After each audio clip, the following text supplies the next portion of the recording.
नमस्कार, मैं हूं रत्ना और आप देख रहे हैं सीरीज भारत। वक्त हो चुका है उत्तर प्रदेश बुलेटिन का।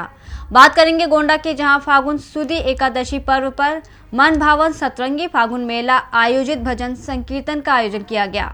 साथ ही बात करेंगे हापुड़ की, जहां नेशनल लोकतांत्रिक पार्टी ने सदर एसडीएम और सीडीओ को ज्ञापन सौंपा। आगे बात करेंगे महाराजगंज की, जहां वन्य जीवों के शिकार की आशंका को देखते हुए वन विभाग ने वन क्षेत्र में गश्त बढ़ा दी है। ऐसी तमाम खबरों पर विस्तार से चर्चा करेंगे इस बुलेटिन में। उत्तर प्रदेश के बलिया में प्रस्तावित मेडिकल कॉलेज को लेकर एक ऐसा विवाद खड़ा हो गया है जिसने प्रदेश की राजनीति में हलचल मचा दी है। बांसडीह से बीजेपी विधायक केतकी सिंह ने मुख्यमंत्री योगी आदित्यनाथ से मांग की है कि इस मेडिकल कॉलेज में मुस्लिम समुदाय के लिए एक अलग विंग या इमारत बनाई जाए। विधायक केतकी सिंह ने अपने इस विवादित बयान के पीछे तर्क दिया है कि मुस्लिम समुदाय को हिंदू त्योहारों जैसे होली, रामनवमी और दुर्गा पूजा में असुविधा होती है, इसलिए उन्हें इलाज के दौरान भी परेशानी हो सकती है। उन्होंने ये भी कहा कि पता नहीं कौन हमारे खाने में थूक दे। उनके इस मांग ने न केवल विपक्ष को बल्कि आम जनता को भी चौंका दिया है। इस बयान के बाद कई सवाल उठ रहे हैं। क्या ये मांग भारतीय संविधान के धर्मनिरपेक्ष मूल्यों के खिलाफ नहीं है? क्या चिकित्सा जैसे संवेदनशील क्षेत्र में धर्म के नाम पर विभाजन करना उचित है? क्या इस मांग से समाज में और अधिक भेदभाव नहीं बढ़ेगा? विपक्षी दलों ने इस बयान की कड़ी निंदा की और इसे समाज को बांटने की साजिश बताया है। हालांकि मुख्यमंत्री योगी आदित्यनाथ की ओर से अभी तक कोई प्रतिक्रिया नहीं आई है। केतकी सिंह पहले भी अपने विवादित बयानों के लिए जानी जाती रही हैं। उनके इस बयान से एक नई बहस ने जन्म ले लिया है, जहां लोग ये सवाल पूछ रहे हैं कि क्या अब चिकित्सा जैसे क्षेत्र में भी धर्म के आधार पर भेदभाव किया जाएगा? अब सभी की निगाहें मुख्यमंत्री योगी आदित्यनाथ के फैसले पर टिकी हैं कि वे इस मांग पर क्या रुख अपनाते हैं और इस विवाद का क्या समाधान निकालते हैं। विधायक केतकी सिंह का ये बयान न केवल विवादित है बल्कि समाज में विभाजन पैदा करने वाला भी है। ये देखना महत्वपूर्ण होगा कि सरकार इस पर क्या कार्रवाई करती है। क्या इस तरीके के बयानों को भविष्य में रोका जा सकेगा? मेडिकल कॉलेज बन रहा है, वहाँ कई वार्ड भी बनेंगे। क्या मुसलमानों को भी कोई अलग से वार्ड बनाने की, या फिर जहाँ सब लोग रहेंगे वहाँ भी मुसलमानों को वहीं रखा जाएगा उसी वार्ड में? अब ये तो मुसलमानों को तय करना है ना, क्योंकि भाई जब होली होती है तो उनको दिक्कत, रामनवमी होती है तो उनको दिक्कत, दुर्गा पूजा होती है तो उनको दिक्कत, तो हम लोग के साथ इलाज कराने में भी हो सकता है उनको कोई दिक्कत हो। तो मैं तो मांग करती हूँ महाराज जी से, कितना खर्चा हो रहा है तो एक कमरा बना ही दिया जाए और एक बिल्डिंग एक तरफ विंग बना दी जाए कि आप जाके अपना इलाज वहाँ करा लो भैया, हमारे साथ अगर आपको रहने में दिक्कत है तो, क्योंकि हमारा इलाज तो होना ही होना है और अच्छे से होना है। मुख्यमंत्री से मांग करेंगे? बिल्कुल, निश्चित तौर पर आपके चैनलों के माध्यम से मांग आज कर ही देती हूँ कि दिवाली के मौके पर जब मेडिकल कॉलेज बन रहा है तो एक अलग विंग उन लोगों के लिए बना दी जाए, ताकि हम भी सुरक्षित रहें, अपने आप को सुरक्षित महसूस करें। ना जाने किस पे क्या चीज थूक थुका के हम लोग को मिल जाए, तो उस सब से भी हम लोग बच जाएंगे। बलिया से सी न्यूज संवाददाता राजू गुप्ता की रिपोर्ट। फागुन सुदी एकादशी पर्व पर मनभावन सतरंगी फागुन मेला आयोजित भजन संकीर्तन का आयोजन किया गया। इसमें सर्वप्रथम स्थानीय भजन गायक गोकुल शर्मा, पुनीत बंसल और परमानंद शर्मा ने भजनों की हाजिरी लगाई। इसके बाद सुप्रसिद्ध भजन गायिका पायल अग्रवाल के भजनों पर श्याम प्रेमी मंदिर प्रांगण में खूब झूमे।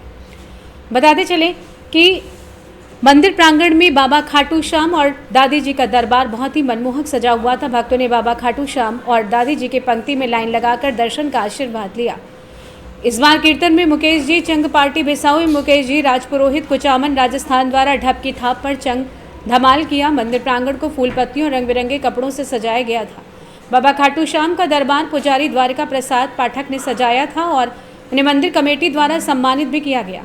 मंगलवार को बाबा दादी जी का दरबार सुबह जल्द ही खुल गया था, जिसमें भक्तों ने द्वादशी पर दादी जी के चौखट पर जात जडूला की जात दी। इस दौरान सुरेश भाव सिंह का, अनिल मित्तल, विमलेश सिंघल, सुशील पचेरिया, गोविंद जालुका, अजय अग्रवाल, आशीष भाव सिंह का, विशाल बंसल, नितेश मित्तल, जगत अग्रवाल, राजेश कुमार जायसवाल, महिला मंडल के अध्यक्ष सरोज अग्रवाल, विभा अग्रवाल, अंशु पचेरिया, भावना सोमानी सहित भारी संख्या में श्याम प्रेमी मौजूद रहे। गोंडा से सी न्यूज संवाददाता राजेश कुमार जायसवाल की रिपोर्ट। जनपद हापुड़ में संगठन के प्रदेश सचिव चंद्रकिरण कश्यप ने बताया कि हापुड़ जिला अधिकारी आवास के सामने कुछ दूरी पर स्थित ग्राम मुरादपुर की वर्तमान स्थिति चिंतनीय है। वर्षों से गांव में निम्न समस्याएं जैसे गांव का मुख्य रास्ते पर जलभराव, टूटी फूटी सड़कें, धार्मिक स्थल शिव मंदिर के सामने जलभराव, प्रकाश व्यवस्था, कच्चे मकान, घर घर शौचालय, मुक्ति धाम, शमशान घाट का निर्माण व सौंदर्यीकरण, फकीरों में नाली खड़ंजे का निर्माण, कूड़े डालने का सार्वजनिक स्थान, मुख्य स्थानों पर डस्टबिन ना होना, सफाई व्यवस्था, हैंडपंप खराब, सार्वजनिक शौचालय, तालाब की सफाई व सौंदर्यीकरण, डोर टू डोर कूड़ा डालने के वाहन आदि कोई सुविधा गांव में न होने के संबंध में वर्ष 2017 से लेकर वर्तमान तक ग्राम प्रधान, बीडीओ, डीपीआरओ, सीडीओ, डीएम कार्यालय व जन सुनवाई पोर्टल पर अनेक शिकायतें की हैं। वर्तमान तक भी जिम्मेदारों की लापरवाही व जिला स्तर अधिकारियों की अनदेखी के कारण लीपापोती कर फर्जी आख्या लगाकर शिकायत का निस्तारण करने पर सदर एसडीएम व सीडीओ हापुड़ को मुख्यमंत्री के नाम ज्ञापन सौंपा।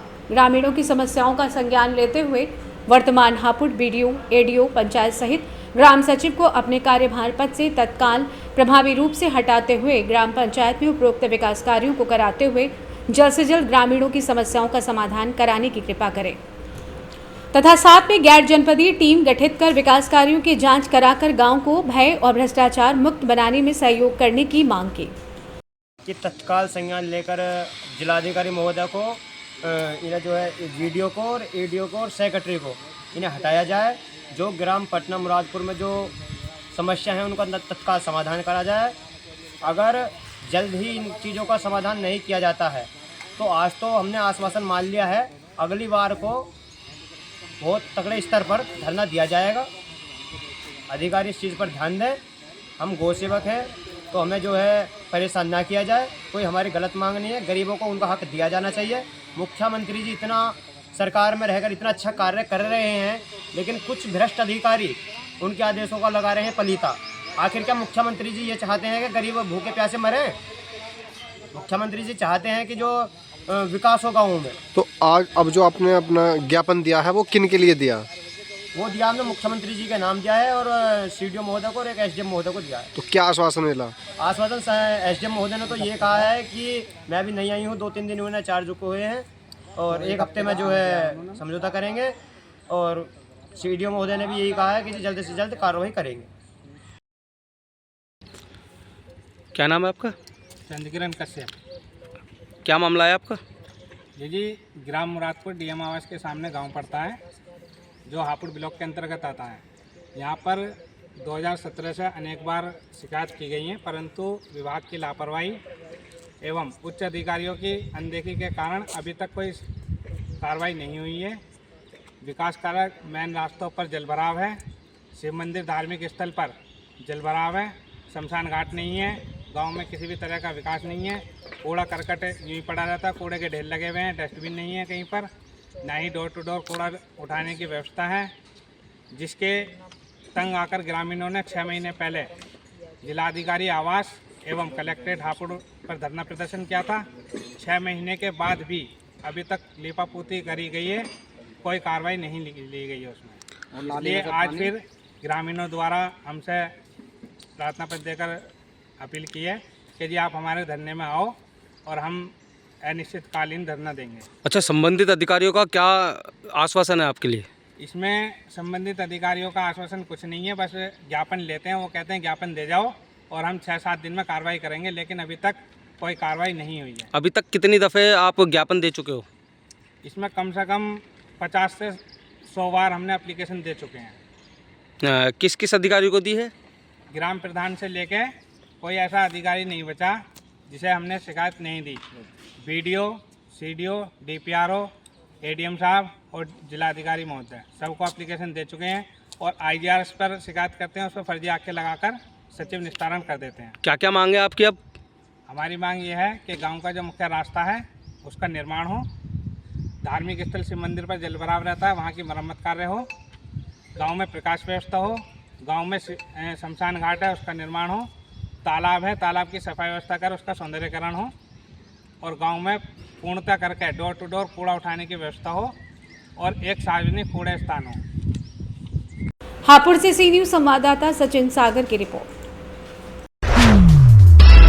महाराजगंज जनपद के सोहनी बरवा उत्तरी चौक रेंज क्षेत्र में वन्य जीवों के शिकार की आशंका को देखते हुए वन विभाग ने वन क्षेत्र में गश्त बढ़ा दी है। शिकार की रोकथाम के लिए वन विभाग ने जंगल के सभी बीट पर निरंतर नजर रखे हुए हैं। पहले कुछ सालों से वीकेंड और होली पर्व जंगल में मनाने का क्रेज बढ़ा हुआ था।